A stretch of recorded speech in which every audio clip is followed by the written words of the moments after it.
Benny the Butcher, nigga. Yeah. Butcher coming, nigga. These niggas ain't prepared for the wrath I'ma bring. We stood in front of the fire, that's how you sharpen blades. They was on them jets, and I was still getting caught and raised. Yeah, I stuck to the script, I had a part to play. On these mics talking greasy like I'm Charlemagne. My old bitch say we should talk more. Found a better one, then I deaded her, and know that was the smart call. They hit my homie, got my heart sore.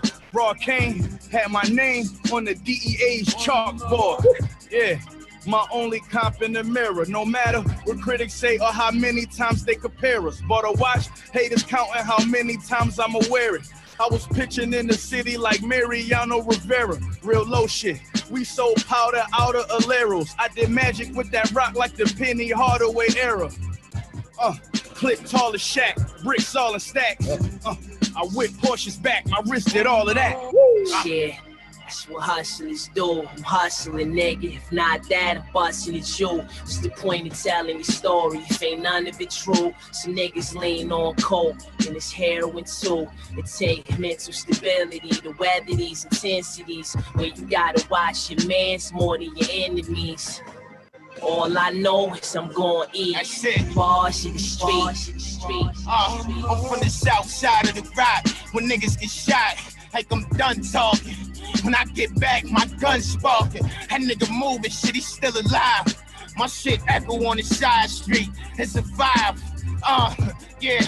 Come take a seat in my office. I don't want to talk to you. I want to speak to your bosses. 6 feet for the coffin. My hand deep in the faucet. Hammer old, but I bought it. My shit be shooting retarded. At 17, I lost it. I was all in the street. Played the corner with crack. Thought it was all I could be. Nah, look, I seen 28, try to make it straight, but it keep coming short. A nigga keep taking aim. Your mother find out you dead. I bet she won't take it great. I bet I won't leave your crib without taking out the safe.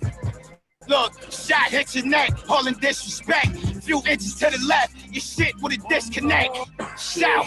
That's what hustlers do. I'm hustling, nigga. If not that, I'm busting at you. What's the point of telling the story if ain't none of it true? Some niggas lean on coke and it's heroin too. It take mental stability to weather these intensities where you gotta watch your mans more than your enemies. All I know is I'm gon' eat any what I bars in the street shit. Look, I keep what I kill. I rhyme cause it's hard to speak what I feel. To be real, I do features just to feature my skill. Stupid, look, I went to that hammer when it wasn't hope. Ripped the gun stash in the rib cage and my bubble cold. Small but the spark big. Might break my knife in your chest and watch your blade fall off like your bars did. Need a small fan. Yeah. Hey. You already know who it is because this right here is, what is this again?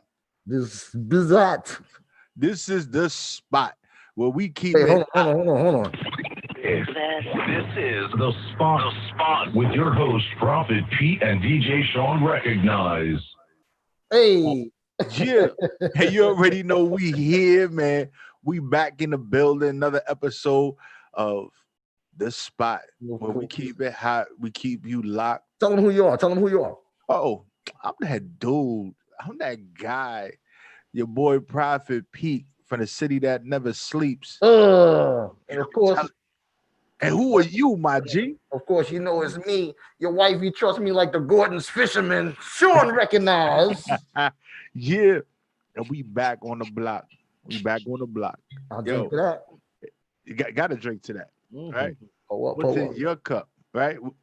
I think we're going to start a new segment, What's in Your Cup edition. It's just you're going to be talking about any new joints they got out there or whatever. But, it's been a wild week. A lot of things have happened. A lot of things are going on. Things going on in the news. Of course, the whole Breonna Taylor thing. I can't even say at this point that we've become used to it because it's like we're numb to the results. It's not that we're used to the incidents, the occurrences. We're not used to that. We're kind of used to the outcomes being similar. You know what I'm saying? I'll say it like that, and it's just sad that it is that way. Like it's weird. And then when they were prepping for riots to happen because they kind of knew what possibly could or whatever might happen because they already knew what was coming down the pipeline. It was very weird that they offered the family, what was it, a $12 million settlement? Oh yeah, of course. $12 million settlement. They think that's the pacifier, right? The week before, and then basically said the shooting was justified. Well, they said the one officer, Brett Hankinson, only got indicted on 3 counts of wanton endangerment. Okay, not murder, which is what everybody was pressing for, and that's the reason why. And then the other 3 officers they walked basically. They got nothing. And the only reason why he got charged with the reckless endangerment is because he fired shots into the neighboring apartment. In through the patio. He just shot blindly into the apartment without knowing what he was shooting at, what he was hitting. He was just letting off basically. And that's why they gave him that, wanton endangerment, basically saying it was reckless endangerment. But, everybody, of course, feels like it should be a murder charge. Right. And then the family wasn't even pushing for first degree. They was pushing for second degree. And then it's crazy because when you listen to, the details of everything, the family's like, oh, we're not going to get first degree murder. It's going to be a stretch. So let's go for something a little lesser. And maybe, we'll get what we're asking for because Breonna Taylor did not have a gun. Yes, that's right. Right. And a boyfriend was, he was registered. His gun was registered. You know what I'm saying? He had permits and everything. So his gun was legal. Right. His gun was legal. Everything was based off of, her ex-boyfriend. Her ex-boyfriend. Yeah. Right? He was the one that was, dibbling and dabbling doing this thing. And they tried to basically tie her in with him. Excuse me, to make it look like some kind of, like they were, doing business together, basically. And, like it was Ghost and Tasha. Yeah, like she, like her spot, like her apartment was to jump off, like the trap or something like that. Basically that's what they was trying to depict with the whole no knock warrant shit, which has since been outlawed, I believe. Right, and then they also said that they did not identify themselves. Well, I guess that would be the whole no knock thing. No. They just knock. The neighbors said that they heard them screaming, "Who is it? Who is it? Who is it?" And they never answered. And then next thing you know, the door gets knocked off the hinges. Now, any sane person who got the ratchet, you know what I'm saying? As soon as the door come off the hinges, you're gonna let off too. You're gonna do exactly what that brother did. You feel me? Especially us. Yeah, like definitely for real. Like you hear somebody knocking at the door wild crazy. And then next thing you know, boom, the door get knocked in. It's like, whoa, hold up. And it's not like he killed any cops or anything like that. He shot, the cop got wounded, got shot in the leg. In the leg, yeah. Mm-hmm. And then, then there was a rain of bullets that followed after, which, I think, me personally, these cops are so scared that they don't even know what to do in a situation like that. Now, when you have the military and they enter in situations like that, or special forces, or even SWAT teams, they don't go in and just let off a million bullets. Right? They're trained to think within these stressful, out of control situations. Mm-hmm. They're not shooting everybody. They're shooting the threat, the threat, which would be the person with the gun. In any case, yeah, to be cool under pressure, you know what I mean. And it's a excuse me. I mean, it's a strenuous job. It's a stressful job. By all means, we know that. We're not taking anything away from them, but we have seen time and time again, they've proven to us that they can apprehend somebody without injuring them and killing them. You know what I mean? Especially if the hue is a lot lighter, if you know what I mean. Yeah, definitely. Like there's been, and you know, as we say, the internet is undefeated, and there's so many videos that come out, and there'll be no weapon, no anything. There's brute force being used. Somebody ends up getting killed, shot, or whatever it may be.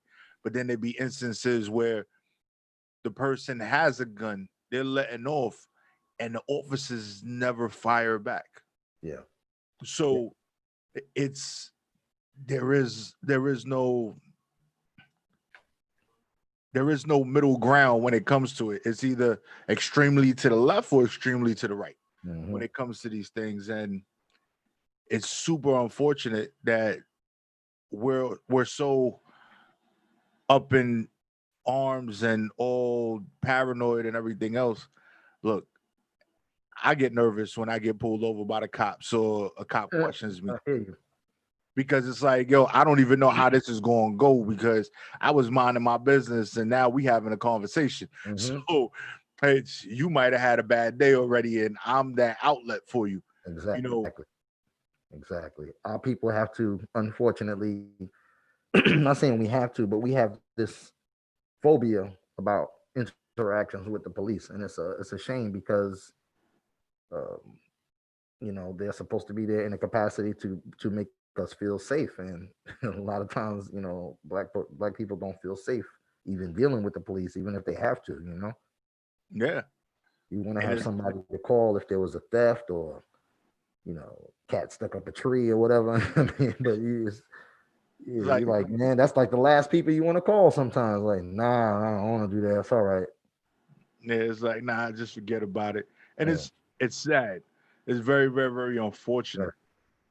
And then, you know, the system in itself is so butt behind backwards. Because, right, Breonna Taylor lost her life. There was a settlement for $12 million. Cardi B posted a video of an argument between her sister or sister-in-law, her sister, right? With two gentlemen wearing a Make America Great Again hat. And there's a lawsuit filed for what? 20 defamation. And defamation of character. Nobody died, nobody nothing. But the amount, which if I'm not mistaken, was what, 20 million or something over 20 million? Yeah, that's what it was. For that lawsuit. Like, how do you even bring yourself to even do that because somebody called you out? Hey, you know what? You're saying you're not a racist, but when we sit there and we look at this stuff, we see who wears the hats and who moves while wearing those hats. So we kind of got a little bit of PTSD. Right? Yeah, there's a couple of things that work there. First, you got Cardi and her sister, you know, super ratchet. Let's keep it all the way 100. You know what I'm saying? They out in the Hamptons. Got no business out in the motherfucking Hamptons out there with them old white folks and that old money out there. You know what I mean? Go find another beach that you can chill. You got plenty of money, you know, so you can travel, go to this place, go to that place. Now I understand why they was out there. You know, she got guap. She's in a different tax bracket. She's on a different level. Of course, she can't frequent all of the regular places, the usual, you know, places that people are gonna go and frequent on a day like that. Really, trust me, with this whole pandemic going on, I wouldn't be on the beach anyway. But that's just me personally. But anyway, so you got that. Then you got rich white people who really don't give a fuck about who Cardi B is. You know what I'm saying? Don't care about the fact that she has money. They just want to know why this fucking Dominican bride and her ratchet ass sister is on the beach. You know what I mean? And they're like, well, what the hell are they doing out here? You know what I mean? Don't they got places that you can go and chill at? You know, they thinking the same thing that we thinking. What the fuck you doing out there? So, you know, you go out there and you disrupt the status quo, and you know, they're gonna bite back and they figure shit. If they see you got money, they're gonna try and go after it. You know, that's old money out there, my G. That's old money out there. You know what I'm saying? I've been to the Hamptons. It's like a whole different universe when you go out there, my G. I bet. And you know, when we talk about old money, right? We know old money is long money, and sir. there ain't much you could do to it. Cardi B got new money. Yeah. Right? Cardi B is a lawsuit away from being broke, probably, or whatever it may be, because it's happened time and time again where we sit there and we accumulate wealth, right? And it's usually quick wealth, right? Quick new money based on maybe the lottery or getting signed to a label or putting out music or whatever. And we make that money quick. Yes, sir. So now we don't even know how to act. Now we try and act like we got money. Like, yeah, nah, this is my own money. Ain't nothing you can do to take. I always had it like this. Yeah, yeah. Right. So your attitude changes. Yeah. Right? Yeah, no doubt. And you get yourself caught up in something. Yeah. And then you get sued. And then they show you how it don't matter how much new money you got, it could be gone money just as quick as you got it. Yeah. It's happened to 50. It's happened to Ross. It's happened to all of them. 50 when he got sued after all that stuff, that money that he made from vitamin water, yeah, all that had to either disappear, go somewhere or something, because his net worth is only 30 million. Well, that's on paper. on paper, right? But on paper, right? But this is where you, on paper, you was worth XYZ ABC. Mm-hmm. This happened. Now you gotta go back to putting this shit in the sneaker box. I mean, basically what it is, man, is this is Cardi B's nigga wake up call. This is what it is, my G. Mm-hmm. You know what I'm saying? And then shouts out to all my Dominicans, you know what I mean? Not that don't believe that they black, but you know what I'm saying? Even though y'all sitting on the same island as Haiti. You know what I'm saying? They sitting there. We are not the same. Yes, yeah. Get out of here with that bullshit. But it's damn, my lighter done stopped working, brother. Oh shit, you gotta stop this show, my nigga. We gotta stop this show. 1 second. Hold on. I'll be right back, man. Hold on. Yeah, I'm gonna bring DymondKutz in. Yeah, so you know, we got a special guest in the building, DJ DymondKutz. He's gonna come in, he's gonna chop it up with us. He is the new host of the upcoming show, the DJ Chronicles. So we're gonna chop it up with him, get some info on that, and then get some insight on, you know, some of these current events and stuff that we got going on. Wrestlers, man. What'd you say now? No, I said I'm bringing in DymondKutz. I was introducing him. And, salute. Let's go. Yeah, he coming in. I think. In the building. Well, we're looking at a black screen right now. Got to get your camera turned on. His camera's on. Oh, you know what? He's having those Zoom issues with you connected, but you're not really connected. That's what it is.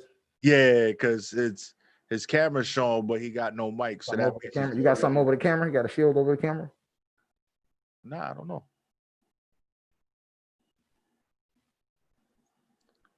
I have no idea. But yeah, but you're right. She's getting a wake-up call, and it's I hope that her lawyers or whatever, she's gonna end up settling.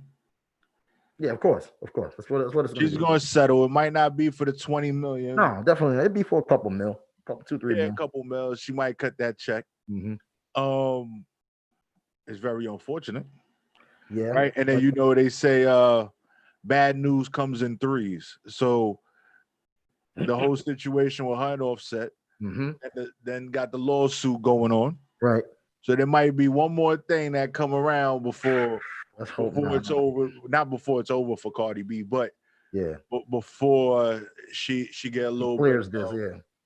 Before she gets through this. Let's hope not, man. Shouts out to Cardi B. Hold your head. You know, pump your brakes, man. Tell your sister to pump her brakes too. Okay, hold on. We got two DymondKutz in here now. Right. All right. So we going. DymondKutz got a doppelganger. All right. So boom. We're gonna get the one that's not working out of here. Where the hell are you pick the one that's not working to get there. Yeah. All right. We're gonna remove that one. Have a moment of silence for the small chronic break. All right. So his audio is connected. His camera's just off. So that's what we waiting for him to come in and be part of the spot. But we keep it hot because that's what we do. 100. So Like Evander Holyfield. So with all this that's going on, and all of these cop shootings and all the stuff that's going on in the hoods, and us being treated the way that we're being treated. Oh man, don't forget. You've been following what's going on with Vlad TV? Huh? You following what's been going on with Vlad TV? Do you know what Vlad TV is? No. Vlad, look at my nigga, letting his nuts say like, nah, I ain't never heard of him. WEMS for life, like WEMS for life. That's it. Vlad TV is another podcast. P. He's had some guests in the past, and most notably, Lil Boozy, Lord Jamar, Godfrey, the comedian, and Royce the 5'9". But as of late, it seems that Vlad has made some misstatements about the Honorable Minister Louis Farrakhan. And he went back, and I think he removed the video that he put where he made those statements when he found out that those statements were basically, he didn't hear the whole story, and he said he made some statements before he heard everything. Yeah. From what I'm told. And my son, I'm sorry, my son is also not messing with him either. So he basically went ahead after after my son spoke with him, and he removed the video, but he never issued an official apology, which is what the hip hop community and the activists and so forth are asking him to do. And he basically refused and said he would do it only if he could sit down and have an interview with the minister. So people felt like that was him trying to, monetize the culture, being a vulture, blah, blah, blah. And, they kind of basically turned their back on him now. So now Royce the 5'9", Lord Jamar, Godfrey, my son have all come out publicly stated that they're not going to be dealing with him. They're not going to be going on the podcast anymore. I think I heard a report that Little Boosie even said he's not fucking with Vlad anymore. So it's just it's just a lot going on over there, man. I mean, so, you got to be careful with these statements that you make. When when Nick Cannon came out and had that whole controversy with the quote unquote anti-Semitic comments, Vlad was one of the first people to come out and say something, and he's supposed to be so not anti-religious. He's supposed to be an atheist, but when it comes to something about Jewish community, he's quick to come to the defense and get holier than holy. But at the same time, when the shoe is on the other foot now with this whole incident in the minister, he can't bring himself to apologize, unless it's for a monetary gain. And that's why I think people are not feeling him right now. And it's funny that you bring that up, because when we look at these situations, right? Right, the Nick Cannon situation. Nick Cannon was told what he said was wrong, anti-Semitic, blah, blah, blah. They never actually pinpointed what he said that was so anti-Semitic and wrong. They just wanted him to issue an apology. He got kicked off of networks. Like a whole bunch of stuff happened. Then he had to apologize for not really knowing what he was apologizing for. So he gave a blanket apology. Then went and said, you know what, I got to do even more because I don't even truly know what I said that was wrong, because I thought I was stating facts. Yeah, absolutely. Went to I forgot the name of the museum or whatever it was that has a lot of the Jewish Holocaust Museum, I believe. Right. And it basically is just a whole rundown of what happened through all those years during the Holocaust and everything else. So he had to go there and like basically get a history lesson and learn and be sympathetic to what has happened and show empathy and all this stuff. He also sat down with a rabbi on an episode of Cannon's class, the very show that he sat down with Professor Griff on and made those comments that were so controversial. And basically kowtowed, man, and said that he was he was speaking on things that he wasn't knowledgeable of, which he was, and he was saying things that were not entirely true, which he did. You know what I mean? And it's, it is what it is, man. I'm not for anybody talking down on any race of people, any culture, anything like that. But what he said can be verified. You know what I'm saying? It's documented. All it requires is a little bit of research. You know what I mean? Sometimes the powers that be don't like the truth to always be out there on the table for everybody to see. And that is a fact, right? Because America's funny. I think that rhymed too. That was kind of fun. America's very funny when it comes to these things. Yeah. And it's like, yo, the truth. We might have put it in a book, but don't regurgitate this information. Because if you regurgitate it, now it's like you paid attention. We put it in a book because you motherfuckers wasn't supposed to read it. Exactly. Why you know how to read? How you know how to read? It's like, what the hell's going on here? Yeah. And it's the craziest thing. Yeah, man. So it's suppression, brother. It's oppression and it's suppression. Right. And we go through that so much, and it's been that way for such a long time. And I think it's to the point where it's just beyond the point of being ridiculous. Well, I think after 400 years, brother, and with everything that's going on, 400 plus years, 400 plus years, excuse me. I think everything that's been going on now, most recently with all of the protests and people coming out and speaking on these issues, man. Now it's coming to a hilt, and I think the problem that all of the Trumpanzees are having is that they're realizing that this country is now at a turning point where even white people are appalled at the behavior of some white people. You know what I'm saying? They want to see some systematic change, and it's not just us saying, hey, y'all shitting on us and we want you to stop doing that. It's other people saying, hey, you're shitting on these guys.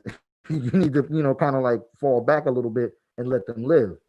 So the reason why I think, well, not the only reason, but one of the reasons why I think this upcoming election is so important is because the country is at this turning point right now. And the Good Old Boy Network thinks that, we're going to go back to the way things were. You follow me? And they're going to have to leave all of that shit behind them and move forward because it's a new day. It's a new time, and the world is in a different place right now.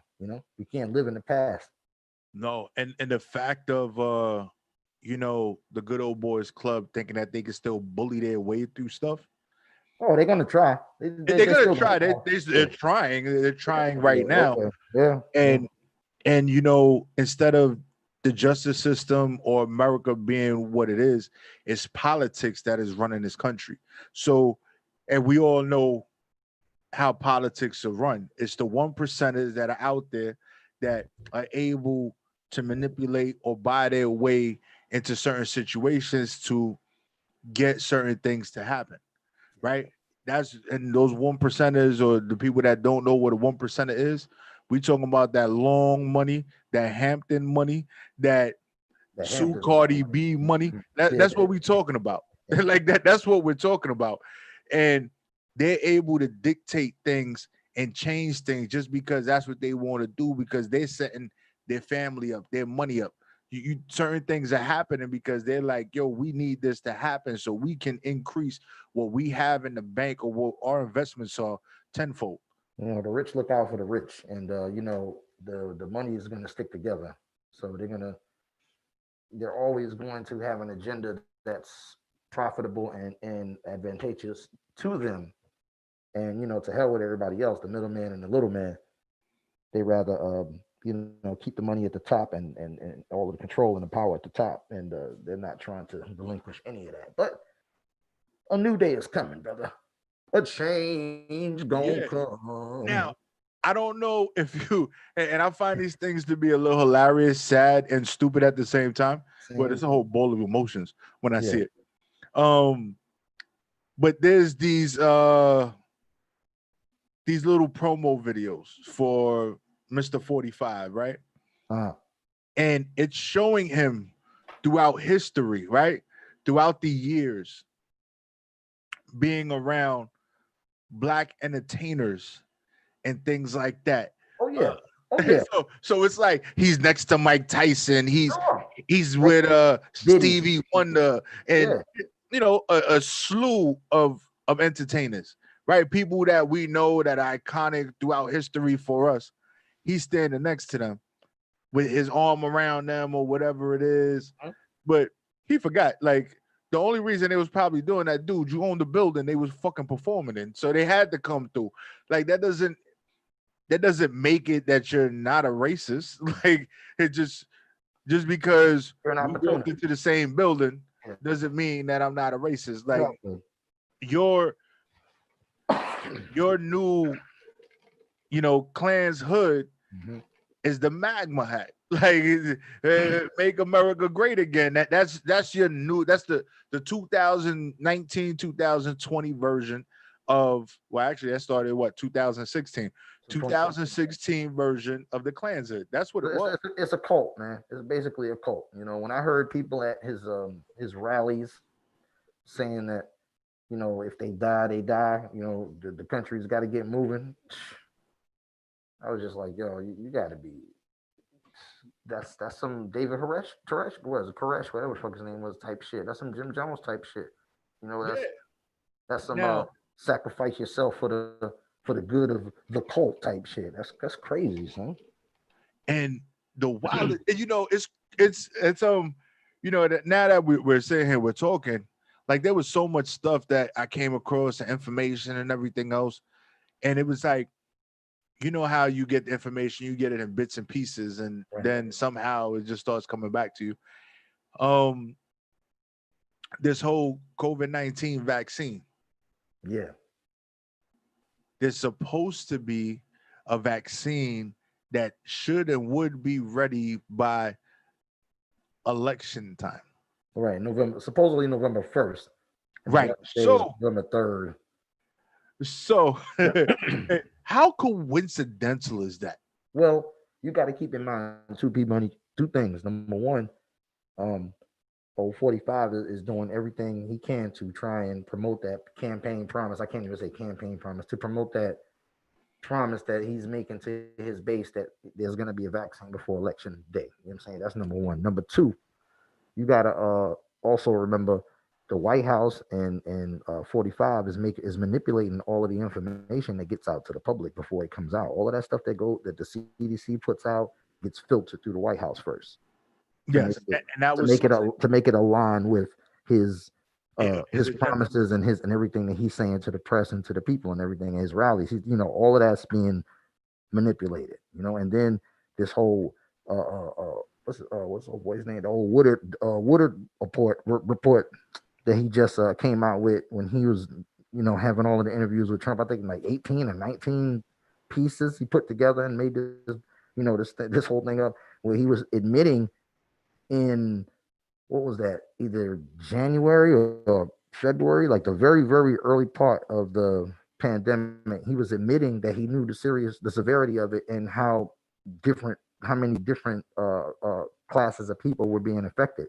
He was saying to the public, it's only affecting the old, but he was telling this dude, no, it's affecting more than the old. It's affecting young people. It's affecting everybody, and it's deadly. So he was downplaying it, and he knew that he was lying to the public, but they don't want to call it that, of course. No, he was downplaying it to keep everybody calm. Of you course. You want your doctor to tell you that, yo, you got man, you just got a little, a little cold or whatever. Just take this and everything is good. Or you want your doctor to tell you that, yo, you got 6 months to live, B, because this, that, and the other. You know what I'm saying? Right. Yeah. Tell me the truth. And tell me the truth, man. Give me the medicine. Because of a lot of that downplaying of information, right? It has become where no one even wants to listen to the information, no matter how relevant or how. I think DymondKutz up. We got. He's in the building. We got life. Yeah, we got life. There he is in the building. Yeah. But we can't hear you. Make sure your mic is on. Still can't hear you. Look on the screen. Make sure there's no line through your microphone on the screen. Nah, it's just not registering. It's crazy. Well, it's not coming through. Something's not on, or Something's not right. in. But you know what? While he doing that, we gonna keep on talking. Yeah. So, it's people are not listening because they don't know what to believe. Mhm. It was this week, it was this, that week, it was that. I don't know if you remember. It was like, yo, it's airborne. Fucking somebody sneezes, stays in the air for 15 minutes, so don't walk through the. I'm like, what the hell? I'm like, who the hell sitting there out there? Whatever, like they blew it up so big and then they downplayed it so quick. And then they were like, oh yeah, inject bleach. Like, just drink some bleach. And see, the problem with suppression of the facts is it makes everybody come up with their own story. You feel me? And then the real information doesn't get to where it needs to go, and then it gets misconstrued and the story gets told different, and there's no one sheet of music for everybody to go off of. You know what I'm saying? So therefore, then you get people who are not even believing the truth, and then other people who are making up their own truth, and it's just it's a clusterfuck right now. Damn, we lost him, huh? Had a picture. Well, he turned the camera off. He's trying to get the audio working. Oh, okay. Wait, there you go. Camera back on. Camera back on. Okay. Do do. But I would say this. I will say that hopefully we figure it out. I hope that people go out and make the right decision when it comes to voting. Yeah, man. And everything else.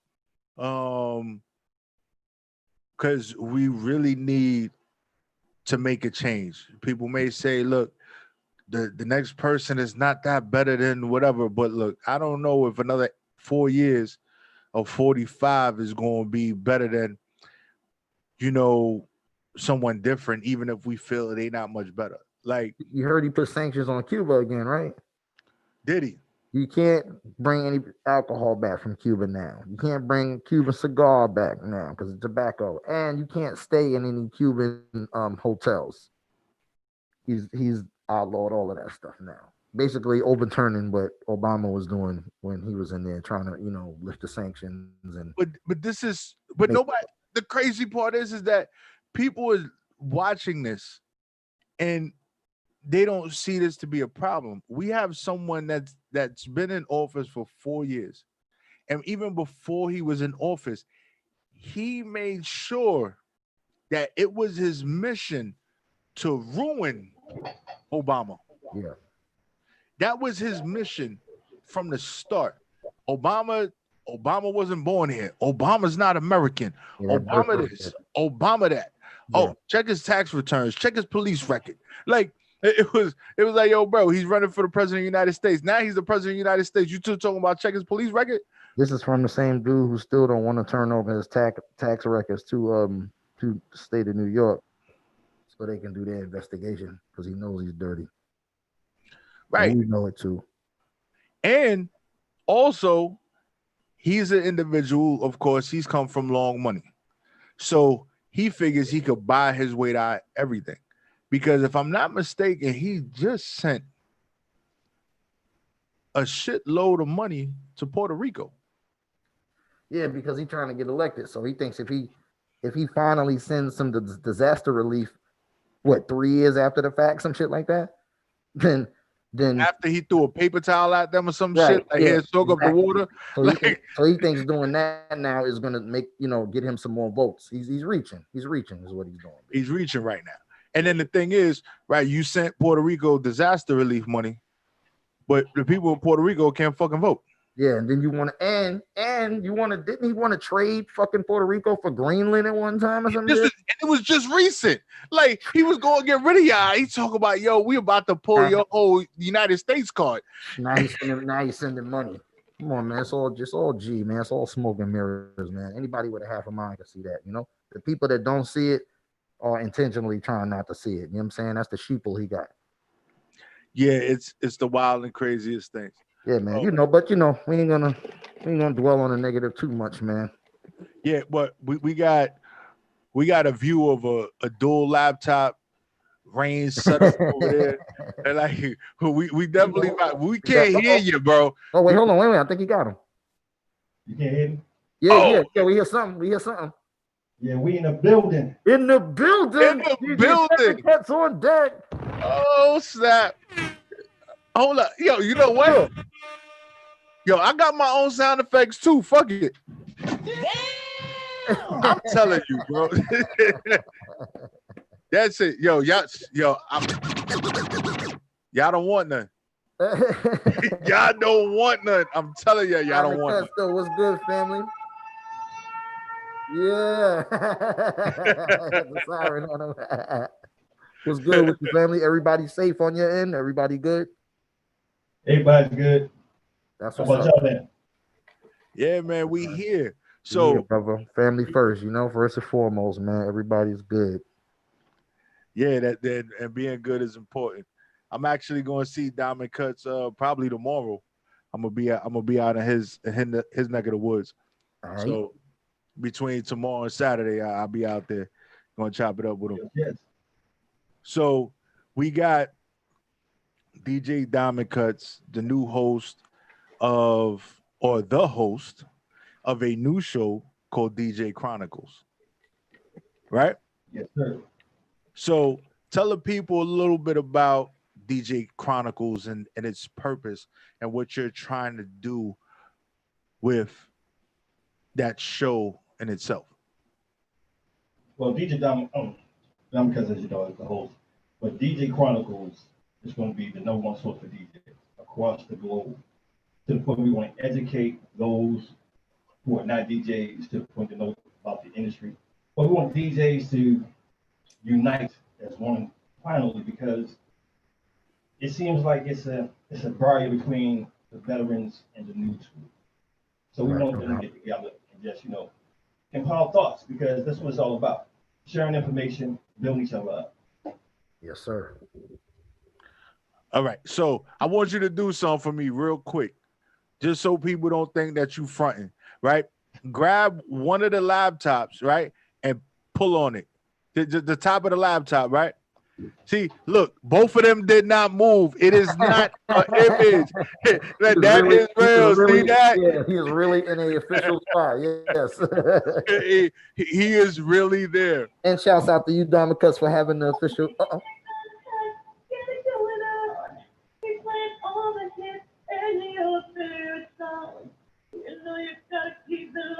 Man, look I need one of those.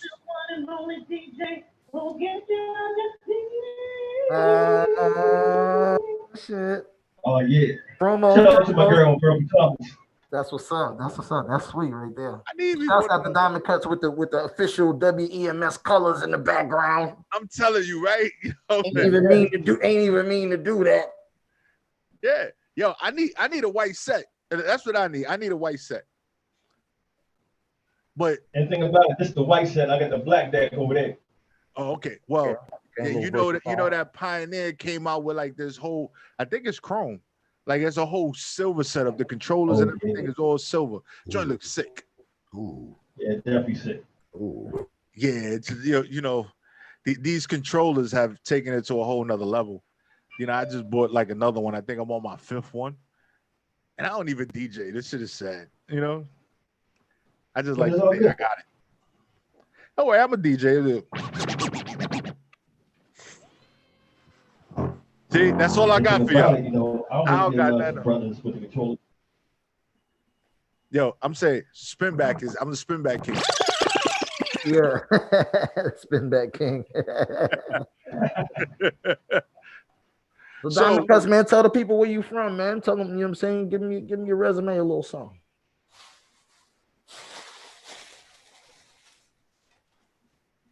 Oh, we lost him. Did we lose him? Oh, damn. Lost him. He there, but not there.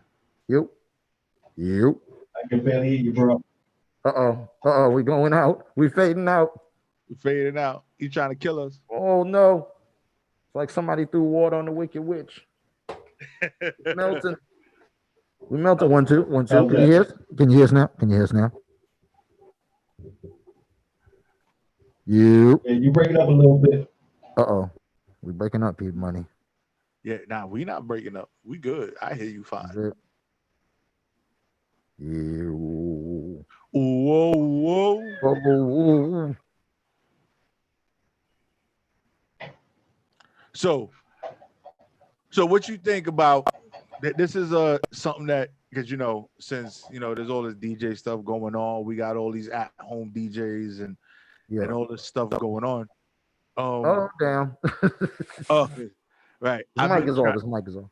Yeah, I've been trying to I've been watching a lot of little YouTube situations, Right. and I'm trying to figure out, how is the right way to blend and this, that, and the third and whatever. And I got all caught up in this. Does the music start on the 1, the 2, the 3, and the 4? I'm like, what the hell are y'all talking about? Yeah. Like, it starts at the first joint. The first, I forgot what they call it. I don't know if it's the tempo, the beat, or whatever it is. First, second, third, and fourth, and different songs start on different spots. So when you're blending it, just because you got one that starts on that first beat or that first whatever it is, the next song might not start on that. It might start on a 3. Right. Absolutely. So when you bring them in, you got to blend it on that first beat and that third tempo or whatever it is. And that's how you keep the flow going. Yeah, and I mean, it helps if you know. It helps if you know the song. You know what I mean? That helps. Number one. Number two, you always want to have listened to it, because a lot of songs have shit in the intro. You know what I mean? That'll throw you off if you just start it from the top. A lot of times, so you gotta. It's all about just knowing your music a little something, and then getting the feel for it, man. Just because the BPM is the same, don't mean it's just gonna lock up just like that. You know what I mean? Sometimes it takes a little finesse and a little ear. Got to have the ear. I mean, most all of us have two, but Yeah, and it's crazy because some people would sit there and be like, "Oh, DJing is easy. You don't gotta do much." I've spoken like a person that don't DJ. Right. Oh, you don't do much. Oh, you just play records. Just play the record. Play. Yeah. It's like, okay, you get over here and try and do something. Yeah, and make it sound good. And then they sitting there, they're like, what are all these buttons? What all these lights do? Like, I don't know what to do. What's going on? This is crazy. Especially nowadays with the way consoles look now. Shit, man. Listen. Bro, I just copped a Newmark Phantom. I think it's a Phantom FX or something like that. Dude, the joint got the BPMs and all that right in between the jog wheels. Is all lit up. The joint got these little effects, fucking toggle wheels. I'm like, yo, this is gonna be fire. It's probably gonna take me a year to figure out what one button does on that bitch, but I'm gonna look good doing it though. Yeah, give yourself a year. You're gonna be playing fucking EDM music all over that shit, getting amped up in the crib. I'm telling you, fist pumping and shit. Yo, what was that movie? With those two dudes? Shit. Bill and Ted. Huh?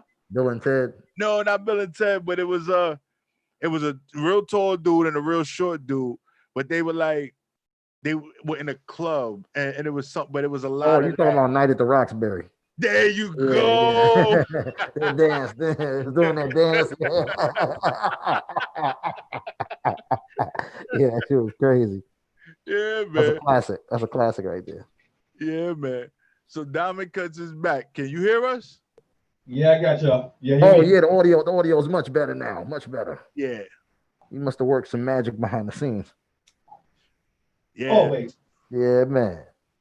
So we got to welcome DJ DymondKutz back to the show again. He's having some technical difficulties, but you can't keep a good guy down.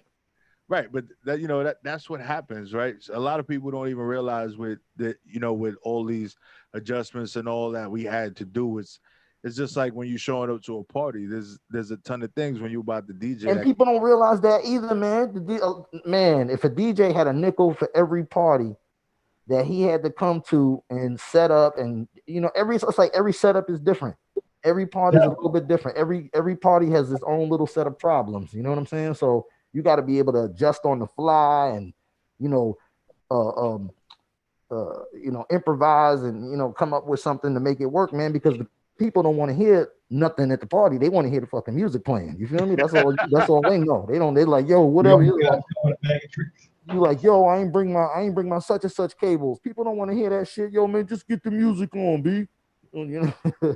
Yo, you out there splicing wires and got they don't realize, man, you got to be a technician and all of that behind the scenes. Be a problem solver. It's a tough job, man. And then you got to deal with the people that want to dance too close to equipment. Like, remember when you was playing those vinyls and people would bump into the table? Remember House Party? Yeah, Bilal. Yo, and people bumping into the table. No, not Bilal. I'm sorry. It was Chill. Chill kept bumping into the table. Yeah. So, you know, you don't have those issues no more, but, you know, the equipment is still expensive. And, you know, trying to keep things safe and all that. There's a lot of things. Somebody spill a drink too close, short out the power strip. Like, it's just, like, what do you got to prep for disaster without even being in the disaster? And that's the thing that we have to do before we even go to any type of event. Yeah. And my thing is, you know, that's why we talk to clientele. Because, see, before you even book yourself, my question is, where's it going to be at? Yeah. If it's going to be outdoors, is it going to be hot? Because if it's hot, my thing is, okay, I can only be outside for a certain amount of time unless you got some AC or you got some shade. Yeah. Because by the fact we bring out laptops, we bring out controllers, everything right now is computerized electronic. So if it gets overheated, it's going to shut down. Yep. And a lot of people don't realize that. They just look at the point where you're a DJ, you know, just play. It's more to just doing that. It's now to the point you have to protect your equipment, whatever you bring out. That's right. So with that being, that's why I stress DJs. Make sure you get DJ insurance. Yeah. That's a good point. That's a good point, man. You know, I think that it's super important to understand. I think, and a lot of things that we talk about comes with experience. I never leave home without it. Oh, boom! Right there. See that, and that's something I hope you're gonna discuss with the people on the new show, man. Yeah, contracts, stuff. No, you're talking about DJ. Talking about DJ insurance. Yeah, man, you gotta let the people in on that one because you know they don't know. They're not knowledgeable on that. Well, I don't need no damn insurance. I'm just going right. That's the difference between you know, not being liable and having to come up with some bread that you ain't think about. You know what I'm saying? Well, dude, when I bring out the $100 controller, instead of the $1,000 controller, it's all right. I'm gonna run. I'm snatching my joint and I'm out of there. That's it. Right? Yep. One day I'm gonna figure out how to make that shit sound like I'm scratching on some vinyl. I don't know how, but I'm gonna figure it out. I'm learning though. Yo, so let's take a quick music break. You all right? Come back, we're gonna chop it up more with DymondKutz. Turn me up some shit.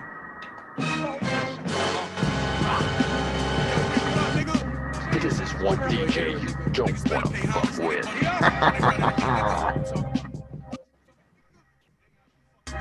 Griselda. 90-day run, we should be sitting tall. We took a loss, 2 ounces of fentanyl. I could have cut it more times than the pool hall. Trying to get the dope to jump like crisscross. It took me 3 years to see how my plug walked. Did business third party, couldn't understand when my plug talked. These niggas kill me with this propaganda. Still running their gums after giving they Miranda. Right? See who real when the spot's tight. I keep a pipe, it ignite like a Harley engine. Fuck niggas in the way to die for attention. Get a notification he's dead, that's a hell of a mention. Death come when the breeze come. I would've killed you already, it was Ramadan. I offer my salat, spoke fast and read Quran. Astaghfirullah, they don't really know what type of shit we on. Ain't really in the threats, I'm on the promise side. More money, more murder, more homicide. Mac 11, Flamingo, net 60-45s inside. I start at your thighs, then I let the nozzle rise. Forensics, they left the scene and they was horrified. White tag, white bag with a dead guy inside. This the mafia, we don't let that drama side. This the opioid, we don't let that drama Your ride. sack don't fall too far from my pack, boy. So stop talking like the plug, you ain't that boy. I used to order half of chickens like a fat boy. Then broke them down to 8 ballies off the bat, boy. You stuck one toe in the water, I had 10 down. Ask Jay Boog how we was whopping at the end town. That nigga turned around and helped me build a corporation. Then he slipped up and booked an unplanned vacation. But he know I'ma keep it mashing, that ain't no question. Merc and Jeff crew neck, black and gold questions. Just a young Virginia nigga with an old essence. We spending nights on the road with the low stressing. So before we count the money, gotta count the blessings. Young niggas wanna count per ounce, ain't had an ounce of lessons. You got the mouth, they pull out, you in the bounce profession. You pushing bitches to the ground and they blouses and dresses. Pathetic, you won't get credit for that duck shit. So dead it, you gonna get pregnant with that fuck shit. My young boy lost his mind, but his 9, he still got that. And once he off the hook, I can't stop that. Look, niggas rather be hoes than shoot it out with us. Admit it, I've been a menace since like 2001. You got a 2-year degree, that's what you proud of, huh? I walked out of school and never had to use algebra. I got it, passed out the wrong, collected. That happens when your plug see you as a small investment. Stay woke, but play broke. Leave them all with questions, cause you can fit 200 bands in a Dodge Intrepid. Yeah, you know I slid and I'm with the mob. I told my bitch what I'm worth, she tried to quit a job. Not too many plugs I didn't rob, or too many ops that didn't die. These broke niggas barely getting by. And the Beamer is just me and shooters. They see how we been moving, fucking white bitches like Mila Kunis. I've been on my P's and Q's, you hear exclusive. We opposite like black and white, Jesus Judas. Front till I end up hitting your lady with shopping tricks. She got me buying shit for your baby. White kids ODing on the news. That shit feeling crazy, cause dope doing to them what crack did to us in the 80s. These boys got the cocaine, marijuana, and Percocets. Get the dope from cross town, but they'll serve the shit. You might see him out of town, that's where your worth get made. I met my plug in AZ, nigga, I done worked the States. Put up in the Lou back in 01, me and D, it was a whole block of red when we rolled up. I done been to the shop with this rap shit. Seen K Slay stop the truck, hopped out of traffic and gave him my tape. A lot of niggas didn't miss this. You know who from my town, and all them niggas done heard me spit this. I done been in a raid with them crackers threatening to kill shit. Same tattoos, same vest, same ski mask, but the law behind dude.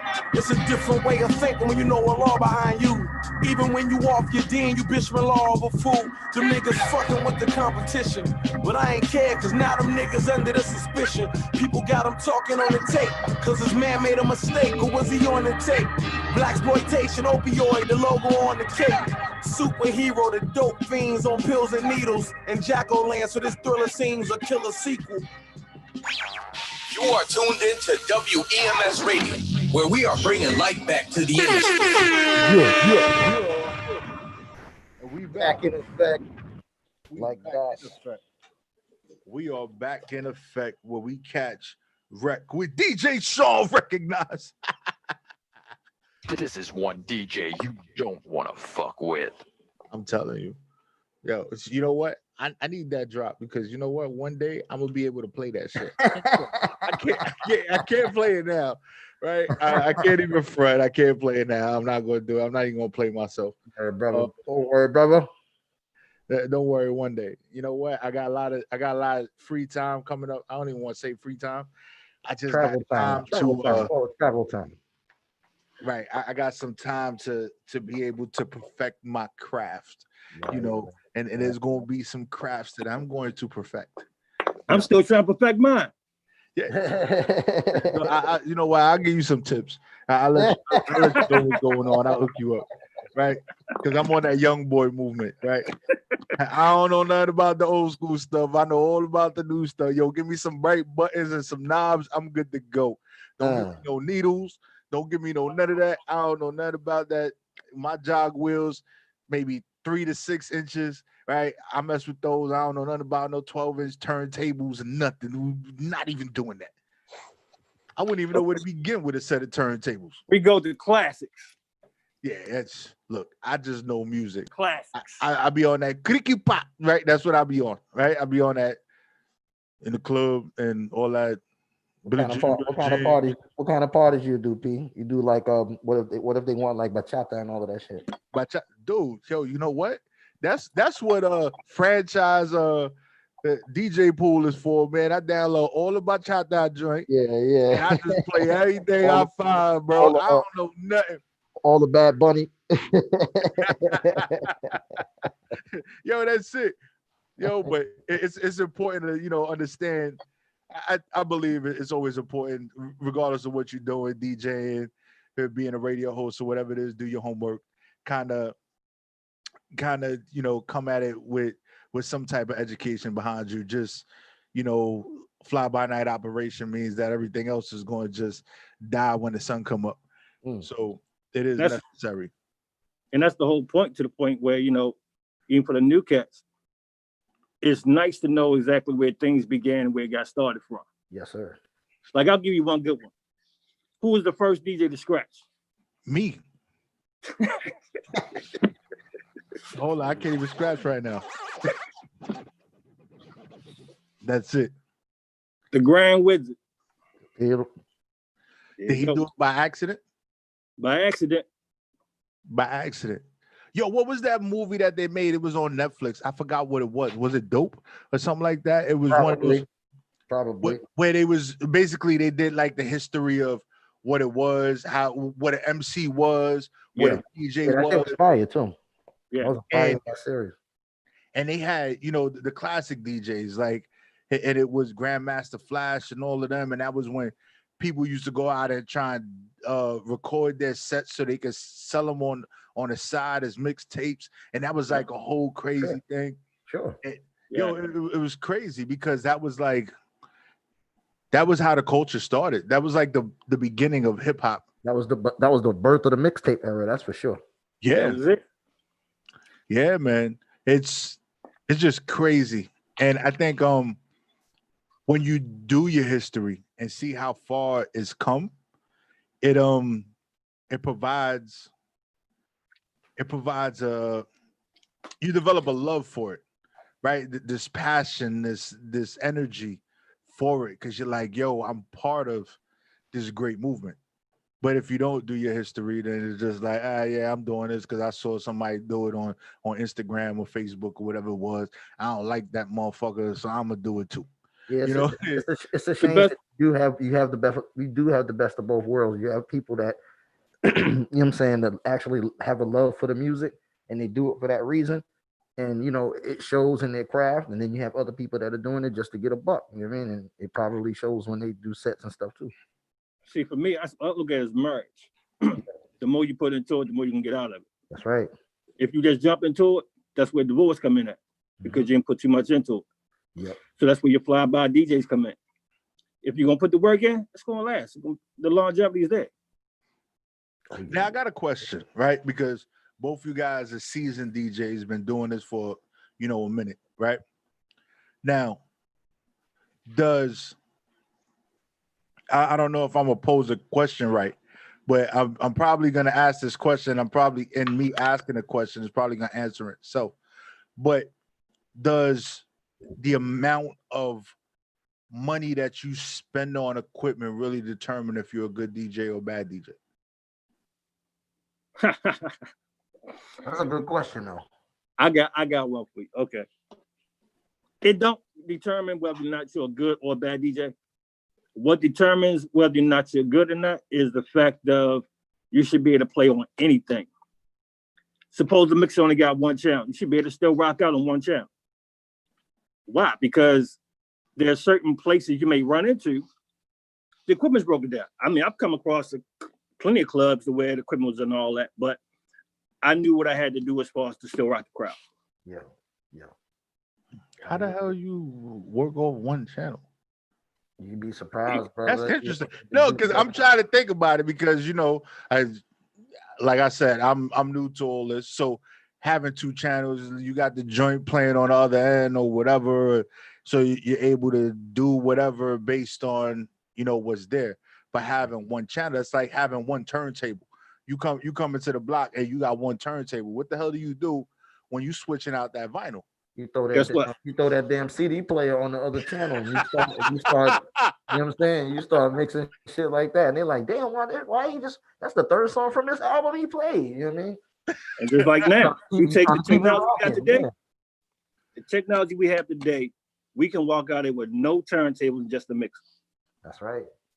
That's right. You know what? That's crazy. And what's the? Because I know we went from vinyl and then from vinyl before we even got to the MP3s and what we're using now. What was it? CDJs or whatever? That's what they were called? Yeah, you had the little the little storage devices and stuff too. Like you could take like 20 songs and put in the little before the iPods. It was like some little shit you jog with or something, you know, just so you can have music on your person.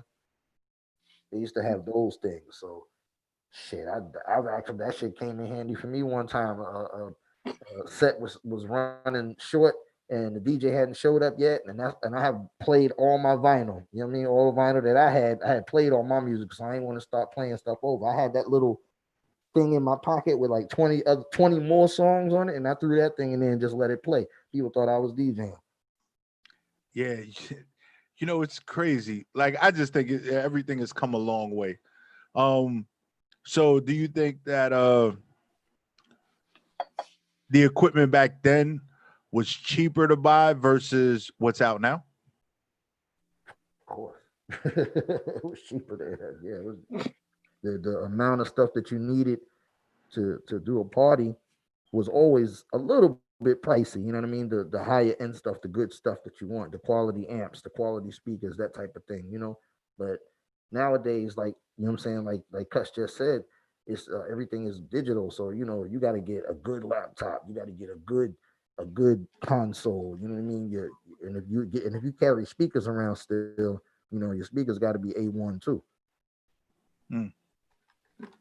Yeah, because I said, it's more expensive than, you know, P Money. Shit, you know about the price of equipment. I buy stuff on the, but I don't know what it was before. Like I know what it is now. Like I know a quick little DJ, little joint setup, you know, you can spend $500, but that's if you DJing from home. Like you're not doing a party with a $500 setup. Like I know that for sure. Like I'm not bringing out something that's the same size as my iPad to go do a party. You could though. You could. I seen somebody DJ on. I seen a DJ app on an iPad, and the dude was DJing a party on the iPad. He was just dragging and dropping. Yeah, like that. I used to use it at the station. Like at the station when I used to sit at the table, I used to have the little. I still got it on my iPad somewhere, you know. But like I said, I'm a spin back king. So whenever I would transition, and that was it. And then just black, I'll move the virtual fader, and boom, now I'm on to the next joint. Like you'd be surprised. You'd be surprised what DJs use now. They're using telephones, iPads, whatever they can find, they're gonna do something with. Hell yeah. So I noticed that when it comes to a lot of this new equipment, because we have everything is you know, digital now, and we got all these electronics that are added in, that a lot of these controllers and these mixers have dual inputs. And I've been at a showcase and I've been at events that having one laptop is not good enough sometimes, especially when you're using Apple products, because Apple products crash for good. Now, if you don't got no backup, you're done. Yeah. These are you got for. I have two laptops for one reason. I play a wide span of music. So I need both because my thing is a crowd varies. I can have a crowd ranging from 5 to 96. Yeah. So that means I got to be able to play for everybody. Yep. So if I just came out with just hip hop and old school, that's not going to do it for them. So I need to be able to maneuver between both. So, but like you said, a lot of these carry two because of the fact they're no longer just one DJ anymore. It used to just be one DJ rocking a party for 4 hours. Now you got about 4 or 5 different DJs. So One's got his laying up there until it's his turn. That way they ain't got to keep swapping out. Yep. I'd have definitely been in the club and seen about 4 or 5 DJs come up there, switch out. You know, you got the warm-up DJ, then you got the DJ that play the reggae music, then you got the DJ that play the R&B and the old school, then you got the DJ that play the radio hits and the, you know, the hip hop, and you got the other DJ, he play everything. He just, you know, got a little bit of this, a little bit of that. So yeah, that's all facts right there, man. Yeah, so you know what? This is a good segue to what DJ Chronicles is gonna be. Right? I can't wait to really tune into it and see a lot of the conversations that happen, because there's so much to learn. Where you at, Pete? Your camera's on. Oh shit! What the fuck? I don't fucking know. Oh, I just looked up and I said, oh shit, what the fuck? I thought we lost you for a second. No, I'm still here. I was talking though. I don't know. I don't know what happened. I didn't even realize it was off. But because something popped up on my screen and I clicked on it. I guess it turned my camera off. Okay. Like it's there's so much to learn. There's so much out there, things that people don't know, things that people don't understand. And I think that because we have this platform, being able to provide that to people so that they can follow their dreams or follow their passion or get into something that they never thought they would really get into, I think is what is necessary in this world today, because we are limited to the information that we can provide to the masses because the way the system is set up. Yeah, it's like I got a real good topic. The highs and lows. Which DJs are on top, which DJs at the bottom. But I look at the point, they're not really at the bottom, it's just the fact we don't have a fair handshake in this game, even though we're behind the process of it. It's like, you know, there's always somebody trying to come in and take something that was already started and make it more. But my thing is, why not reach back down, even though you took something from it, bring us back up with you to be on the same wavelength. Because you got cats out there making 40 million a pop just for 2 hours. We come in, we barely getting 1,500. Well, it's not as I say, it's not what you know, is who you know. You know, it's one of those things. But I think the New York DJ scene versus the European DJ scene is like totally different. I wouldn't know. Yeah, them cats. Like you got a brother. It's a brother that I get mad respect to. DJ Black Coffee, straight out of Africa. He's one of the big boys over there.